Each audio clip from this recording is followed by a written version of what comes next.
Good afternoon, I'm Kacky Walton. Checking on the Arts is made possible by contributing listeners, the Orpheum Theater, and the Dixon Gallery and Gardens. The Annesdale Park Gallery presents Viewfinders, Music and Motion, a group photography exhibit featuring works by Peter Barta, Jen Billy Brandt, Tom Gettelfinger, S. Julian Jenkins, Frederick Thoma, and Ebet Roberts. The opening reception is this Friday from 6 to 8 p.m., and the exhibit runs through March the 8th. A portion of the proceeds from the sales of this works from this exhibit will benefit the Church Health Center. And here to talk more about Viewfinders, Music and Motion, the owner of the Annesdale Park Gallery, David Hasty, and Ken Hall, who is curating the exhibit. Nice to have you both here. And we're also joined by one of the photographers in the exhibit, Ebet Roberts. She's on the phone with us from New York City. Nice to have you all here. Thank you. Thanks. Thank you. Well, first, David, tell me how the exhibit came about. Well, Matthew, my son, and Ken and I were having a lunch some months ago, and at first we were talking about doing just a Church Health Center benefit there. Mm-hmm. And I mentioned that I wasn't sure what I was going to be doing there in some of the winter months, and Ken volunteered to be a guest curator, and I'm always good to go with supporting a worthy cause, and the Church Health Center is certainly a gem here in town. Mm-hmm, that's true. And it does a very important work for the community. So I was happy to support that. Well, Ken, so tell me, how did you get all these specific photographers together? This was really a fun one. As you recall, I caught the art bug with the old Channel 10 art auction. Right. On air for many years, and then subleased a space on South Main with Michelle Skaggs for a couple of years. We did a lot of shows. And I've met all of these folks at different times over the years. We did a show on South Main with Tom Gettelfinger, which Ebet attended. That's where I met her. Oh, my kind goodness. of happened to be in town, which was great fun. Fred Thoma I've known for probably 25 years. He has this wonderful treasure trove when he did album covers for Stax in the 70s. Oh, yeah. And the photo on the card from Lafayette's Music Room back in that same era. We could go through his negatives and prints for eons. It's so much fun.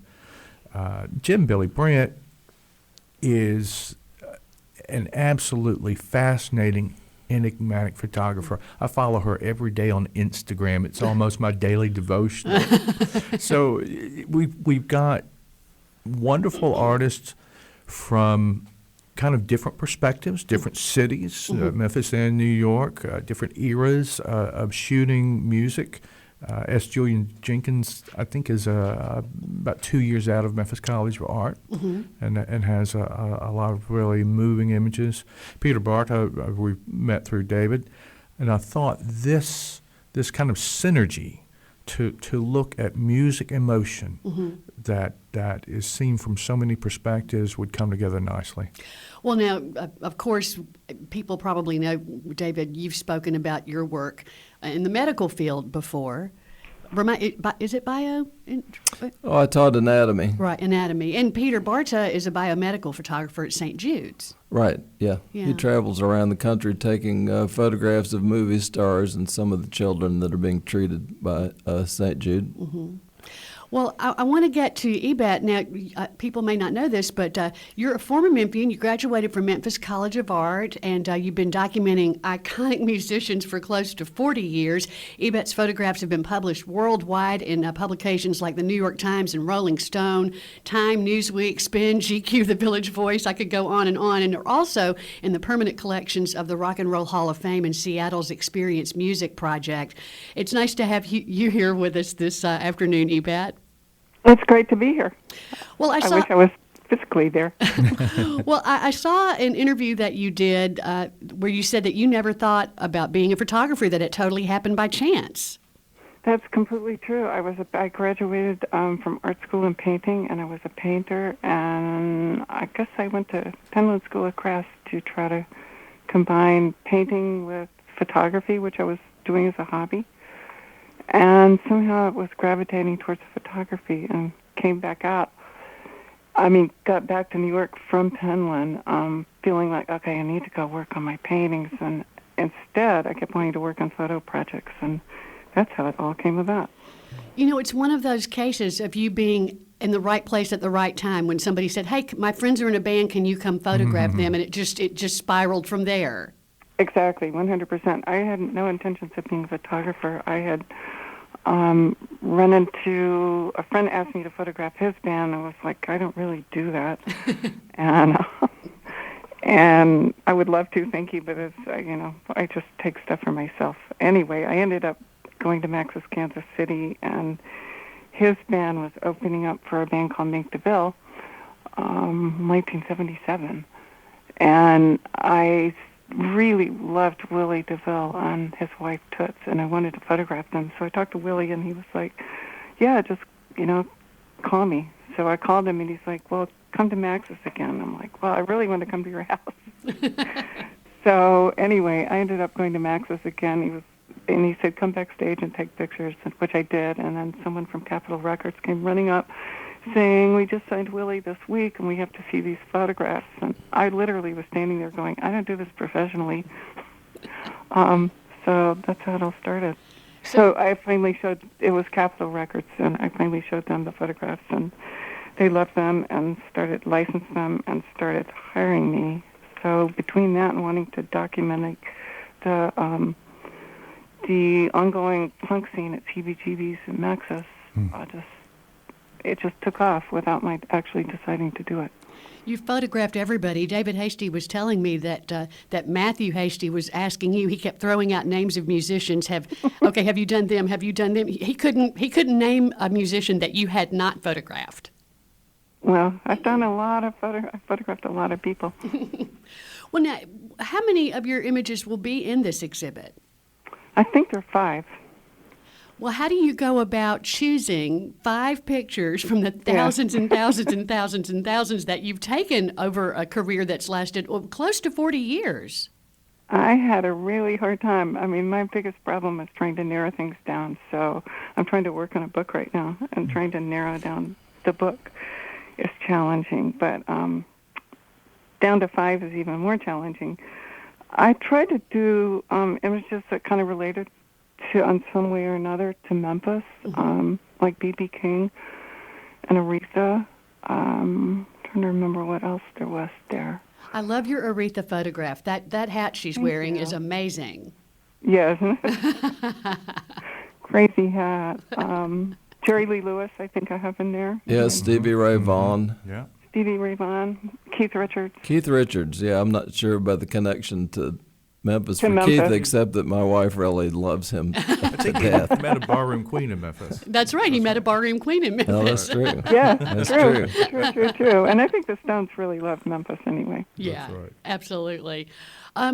You were once asked if there was someone that you had not photographed but would like to, and this was years ago. And I thought this was so funny because you said that you saw a young senator, make a speech at the Democratic convention, and that's, Oh my gosh. yeah, and that's when nobody knew who he was, and Yes. you were so captivated by him and that speech. And I remember watching it too, and I was too, and it was Barack Obama. You're so right. Did you ever get to photograph him as president? Well- Time is running out. I haven't. I would love to do. I'd love to do a photo session with him. But the amazing thing is, I did always want to photograph him. And I guess right before he was elected, I happened to be in Memphis, and my assistant called to say, I didn't know you had pictures of Obama. And I went, what? What do you mean I have pictures of Obama? I completely forgotten because he was still that young, unknown senator. And I've been working with Farm Aid since their inception 30 years ago. And we were in Chicago, and Obama came to Farm Aid and talked. And I didn't really know who he was. It was just like, that's a senator. I've got to, photograph him. And I photographed him like crazy, and it was I over-photographed him just because I thought he was so great with that speech. But I didn't exactly have his name down, so somehow he got labeled Farm Aid Miscellaneous. And a number of years later, my assistant called to say, I didn't know you had Barack Obama. And I'm like, where? And she said, Farm Aid Miscellaneous. I was like, unbelievable. Well, So I'm glad I have those, but I would love to do more. Well, your photographs have been included in so many books, and I was going to ask you if you ever considered writing one of your own, but you are, and I'm so happy to hear that because with all you've seen, you've certainly got some great stories to tell. That's true. That's true. Well, Never ending. Never ending.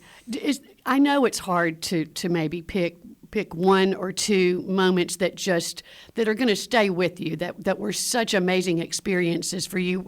Maybe it was photographing the punk scene back then, but is there some experience that just really is at the top of all that you've been able to witness and photograph and document? Probably Bob Morley was one of my favorite people to photograph, and so it meant a lot to me that I got to do portraits of him. So for me, just getting to meet him was just absolutely wonderful, and I was very happy with my photographs of him, so that felt great. And one of Keith Richardson's show was just a crazy night, where I'd gotten a call to photograph him for a cover for Guitar Player magazine, and I had to go to his hotel, I think at like 9 o'clock at night, with, backdrop, lighting, assistant, etc. And I got there, and there must have been 20 people in the hotel room, and I was just going, oh my gosh, how am I going to do this with all these people? But Keith was so wonderful. He was so laid back and easy to be with that it was really easy, and we had a wonderful time. And finally, I think it was about 3 in the morning, and the writer for the story, who had flown in from California, said, Ebet, I think I better start the interview. I have a flight out at 9 in the morning. So Keith was just, we would do a roll of film, and then he'd jam with Ron Wood for a while. It was a really interesting night. Oh, wow. It was fun. It was great. So I know that, where are you in the whole book writing process? I am selecting images. I'm trying to write captions. I'm not writing, but I'm trying to write captions for stories on some of them, and so I'm in the process of kind of doing that and pulling images, or trying to narrow down images is more like it. You got a title yet? No. Coming soon. Coming soon. Well, we'll look for it. When are you thinking it's probably going to come out? Well, I don't think it's going to be this year. I mean, I think it definitely, publishing takes a while, so it won't be before 2017. Well, you know what? I'd love to talk to you again when it does come out. Oh, I'd love to talk to you. Okay. Well, good. Definitely.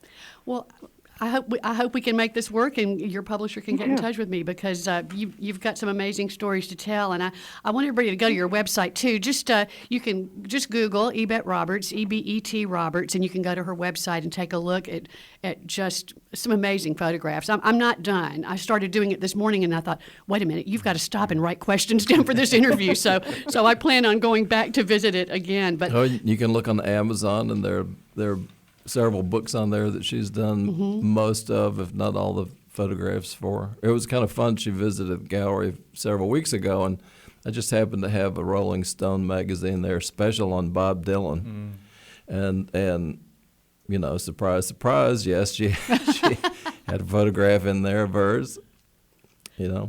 Well, I'm amazing. I bet I saw some of your work when I went to Seattle's Experience Music Project, because I went to visit my sister, went to the museum, and I went back 2 other days because it's so much fun, and there's so many things to see. Well, you can't be with us. That's a great place. It really is a great place. Definitely. Also, I had one in Memphis in the Who Shot Rock and Roll exhibition. Oh, great. At Brooks. I remember that exhibit. Yeah.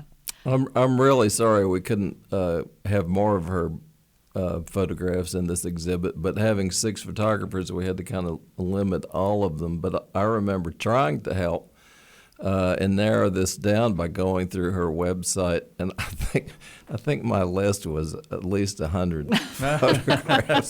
So I wasn't a big help.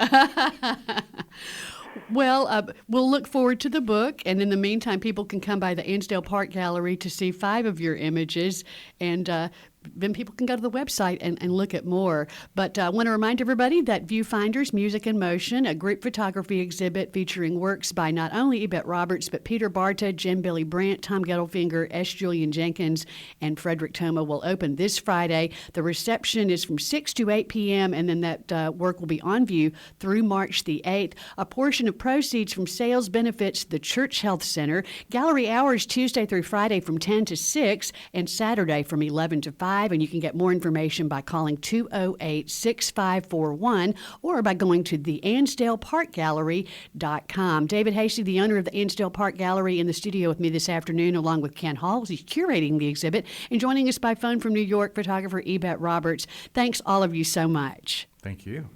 Thank you. It's always great to be here with you.